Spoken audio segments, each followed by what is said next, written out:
Thanks. All right. Francesca, please have a Hey, hi, Latvia. Oh my God. Oh, that was so good. Hi, Latvia. Hi. Come on. Hi, Latvia. Now let's get up a little bit. Stand up with me. It's okay. I'm not going to kill you. It's all right. You can leave your phone for 1 minute. Tinder is going to be alive after this. All right. You are in Riga, the city that is so beautiful, so colorful. You just heard of one of the most amazing speakers in the world in front of you talking about the most amazing region in the world. And you're still a little bit deflated. So let's get energy in you, right? Get some space around you. You like a little bit space. Let's make a little bit of, yes, that's it. Trust me, this is not going to kill you. You're not going to embarrass yourself. This is not going to be on your Instagram. So you're going to survive, okay? Now, I just going to make this up. I have no plan for this. So just close your eyes with me. Everyone except me. You close your eyes. And just do what I say, all right? You will start by focusing on where you are right now. Focus on your breath. Appreciate that you're alive. Appreciate that you can eat, drink, and have a roof on your head, and you have a family around you, you have friends around you, you are white, you're European, you can make money, you have Instagram, you have Facebook, you have Tinder, all these great apps. Yet you are here to learn. So let's make a really relieving sound. And once the sound is over, just shout, ha, okay? Very easy.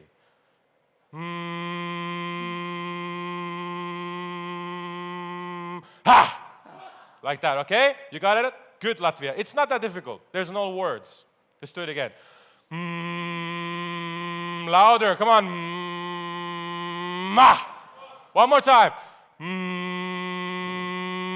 Ma! All right, that was not that bad. Now give the person next to you a high five, quickly. Introduce yourself quickly, just her first name, where you're from. Quickly, just tell where you're from. Okay, now shut up. Sit down. Thank you very much. Francesca, please have a seat. All right, so some of you guys know probably that we have had 1G, I don't know, 2G, 3G, 4G, but now we have 5G. What the F is it? And why are we here talking about 5G all day? We can and does ask it really, should we really care? We can ask them, because they've been talking about 5G the whole morning. One thing about we can ask them, right? One thing about I learned about in Latvia, if you ask something, they're like, they don't really. I can go down. Yeah, it's not Helsinki, they haven't started drinking yet. We have a joke in Finland. How to recognize an extrovert Finn from an introvert Finn. How? I'm Italian, so I can take this joke. And I work for Nokia, so even better. So the introvert Finn in the elevator watch his own feet. The extrovert Finn in the elevator watch your feet. Well, that's very good. Thank you for that. Whoa. Calm down, guys. That's a lot of clapping already. All right, so Francesca, Italiana, working for a Finnish company that bought a German giant. And living in Munich. What the hell are you doing in Munich? Oh, let's say, enjoy the pragmatism of Germany. That's very kind.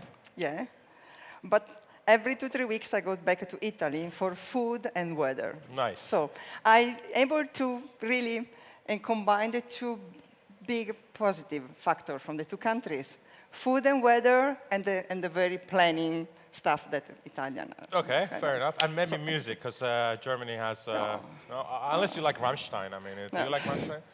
So, Francesca, should we care about 5G? It depends. If you are still willing to read your mail and the phone, and watch Netflix and Instagram, no, you don't need 5G, believe me. 4, and all the variant of 4, so for the 5, for the 9, are more than enough. Mm-hmm. If you want the more, then 5G can help. But as a species, we're scared of everything, and we question a lot of things. Yes. We saw a bird this morning. You didn't see, maybe, but one of the presenters showed a bird dead, right? that was one of the news in Europe about the millimeter wave and the frequencies. So they were saying that the new frequencies of 5G is going to make the bird dead flying.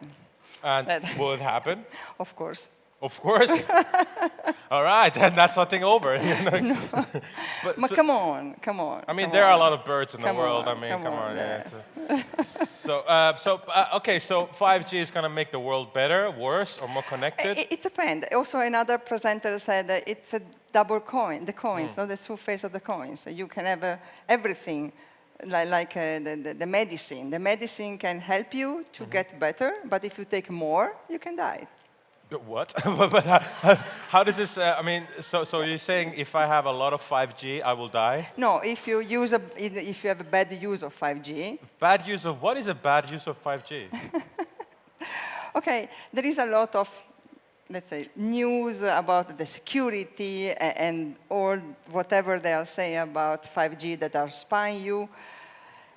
You know, 5G enable a huge, massive data collection, and the artificial intelligence and clouding and all these new technologies that can bring a lot of new potential services, but if you are not using properly, you are misusing, you may jeopardize, I don't know, the society, the independency, the democracy, your own data. So is that why the orange man in Washington is so scared of Huawei? I don't know. I don't comment on that. You cannot comment on that. So will Huawei spy on you, Francesca?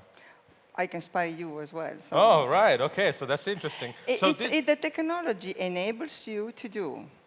But if you already have all the data that we're already giving up the data for free. We don't, and the young people don't really we don't really care about privacy that much. I mean, we should. Are you sure? When I go to the taxi driver and I ask, can I pay in some country with a credit card? They said no. Oh my God, why? Because the government can check me where I am. But that guy does not know anything, because if he uses Facebook yeah, or but anything like that... you see, but this is the point. So me and you that were working on the technology, you know exactly what you can do, how you can properly use, and what can be done properly or not. The mass that they are not familiar with the technologies, they can build whatever story around. So what do we have today that will be improved by 5G tomorrow? Okay, let's say that what we have seen also in the previous presentation, 2G, 1G, 2G, 3G, and 4G are mainly around voice and data, right? So better, faster, more reliable, but data and voice. What happened also in the macroeconomics that also the overall production is becoming a little bit non-efficient, let's say like that. And we aim to help the efficiency and the opportunity in the production part, in everything that is not related to the classical mail and voice, and to be better, to be more flexible, to be agile, to be faster in the reaction time. So now if a car production or car maker want to have new models, need to completely change the production line, the factory, because everything is connected via cabling. There are more than 2 kilometers, or even better, I don't know how many kilometers of fiber in the production line. So if you want to change the models, you need to really stop the productions, recreate the productions with a different layout, and then start. So huge invest of timing, cost, and missing revenue. Okay. Right? Yep. If you're able to make this wireless, then you can easily and faster change the production line. Just to make an example, convertible car. I don't know how many convertible cars do you have here in Latvia? In Riga, convertible cars? Yeah. Okay, let's just move on. Exactly. Maybe you're not. Convertible car is really seasonal product. So starting from January to April, May, the number of orders for convertible car increase because everybody wants to have a very fancy car for the summertime. Then when you arrive summertime, the order reduced because, of course, you enter in the winter time. So If you have a very static production line, you have the fixed number of cars that you can produce, right? So if you have, let's assuming 1,000 cars per month, if you have a 1,001 car order, this +1, you cannot be delivered.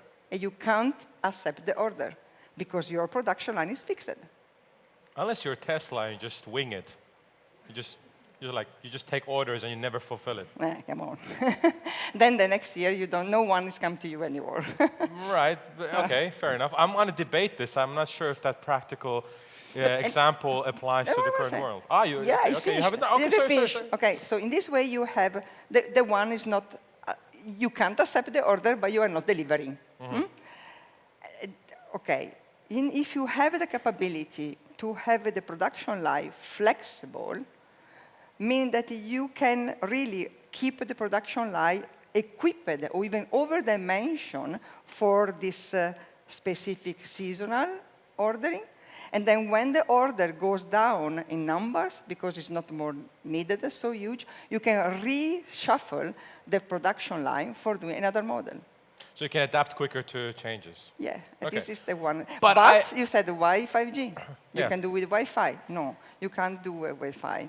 Because today, we are talking about not only throughput, but we are talking about latency and reliability. Do you know what does it mean, latency? There's one guy who knows. That's enough. And reliability? Why reliability is important? Why you can? Because latency is something that also LTE was something interesting, because we move from 3G, 300 millisecond latency on average. Then some operator can argue I'm better, but around 100 millisecond latency to 20 millisecond latency to LTE. Why should I care about that? Yeah, exactly. You are a human being. You are measured about minutes at least, right? But if you have you should have tried 10 years ago when we introduced LTE, one 3G phone and one 4G phone accessing the same web page, clicking the web page. The LTE start immediately download the web page, showing you on the screen exactly as it happened to you now. With the 3G, in that time, it was waiting a couple of seconds. And second, it's really becoming huge perceivable delay when you are waiting for something on the screen. And in that time, when we introduced LTE, and even today, we are not monetizing LTE, this latency factor. But still, it's very shorter than the previous technology, and 5G will be even shorter, but it's not reliable. It's floating. And you said, who cares? Because when I download a web page, it's 20 milliseconds, 23 milliseconds, 90 milliseconds, my life doesn't change. I see some perception, but my life doesn't change. But when I put this reaction time to the machine, and the machine needs to talk with another machine, the latency needs to be much slower, faster, because two machines are speaking faster than two human beings, okay, matter of 1-2 milliseconds, and must be reliable, because if I have a production chain and I have many different steps, and this machine is moving, assuming that the other machine previously is making an actions, must be reliable, cannot fluctuating. Otherwise, the overall process will be jammed and fails. So 5G will introduce shorter latency, and reliable together. That is the key element that improves the overall factor. So which industry will benefit the most from 5G? It's not only one industry. I'm asking for one industry. Give me one industry that the most beneficial. Who's going to be the king of this? I can answer with another question. When? Okay, when? When, exactly. Because we are talking about something 5G. Do we have a 5G ready? Tell me, after 5 hours that you have been talking about 5G. So based on what you have learned so far, do we have a 5G already ready in place or not? Yes. Which 5G, I can ask you? We have many 5Gs. Oh, yes. We remember the triangle that the gentleman from LMT showed, the triangle? We have the triangle here is throughput. That's exactly what is happening today. Then we have another corner, is the latency, the ultra-reliability latency. And then we have another triangle here, another angles, that is a massive machine-time communication. Basically, we have 3 5Gs. Today, we have only the throughput because the specification has released the throughput specification.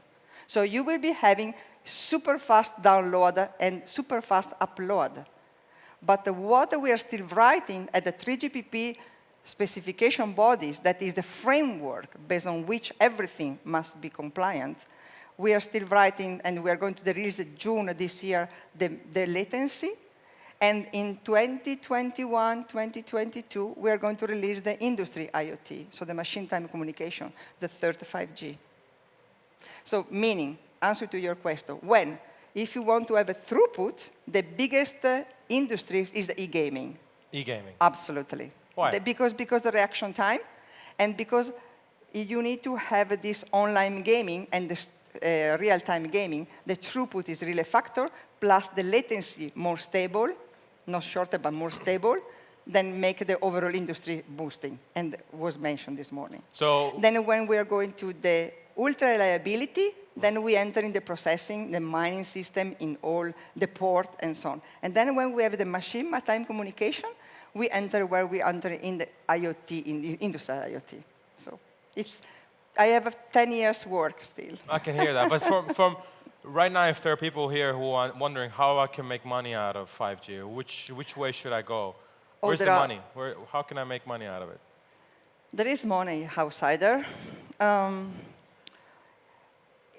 Let's say an elephant can be eat bite after bite, right? We can't shoot everything. If you want to make money out of everything, you will never start, because you become overwhelmed. Because you need to change, as an operator, because operator need to prepare the industry, the infrastructure, need to change many, not only the infrastructure, but also their own organization. And it becomes too much. And the infrastructure is quite complex, and there are many different places that need to be upgraded. And it's become even too much if you want to do everything one night. You need to be focused. It was, I guess, the first presentation yesterday was about focus. So you need to decide as a strategy which vertical is more convenient to you. So Latvia, which is your, I don't know, which are the most contribution in the GDP for your economy, and to see which are the verticals that can be in your possible strategy. Or I said, my competitor goes here, I go there, and I focus in the other verticals. And within the verticals, you need to start learning, and then where you can enter in the game. Because as a telco, we know everything about 3GPP, how to make a network.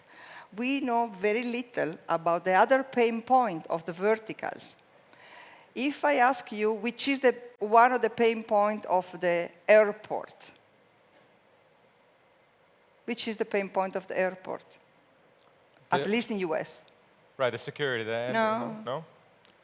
I Which, don't actually care, but I want to know exactly. Which is the problem of the CEO? Okay, the CEO of an airport is, any CEO is measured about the revenue, right? You need to make money. Money comes from the parking place. Parking places? Yes. That's very because exciting. the people goes and pay parking place, right? Okay. But with Uber or Bolt, it's much more convenient to be dropped in front of the departure gates, and I don't pay any more parking place. So the revenue goes down. So I need to think about which is the pain point of this airport to make them even more money. Or the operational perspective, when a plane lands, and the 300 people switch on their phone, they are eating the overall network capacity in that area. Meaning the operational people in the ground that they need to perhaps communicate, yes, there is a cargo, no, there is the luggage, and so on, they can't have a network. So we need to help the telco to understand which are the pain points within the verticals. And then, based on this pain point, we need to think about how we can improve their, or remove their pain point, or improve their services. And then going back at reverse engineering to see what we need to deploy in the network in order to solve this problem. And then go back to the operator, say, dear operator, you know that this verticals has this problem. I have a solutions, but I need your performing network. Let's make a deal. All right, and the last word about 5G, is it actually going to make the world a better place? Or is it going to screw everyone up because we're going to know more about each other faster? No, the car. Have been the car making better place or not? It's a debatable question because I'm asking a question. I want to know the answer. So is it going to make the world a better place? I don't know. I don't know the answer. You don't know. All right, well, thanks for that, Francesca, very much. Have a big clap for that. Thank you.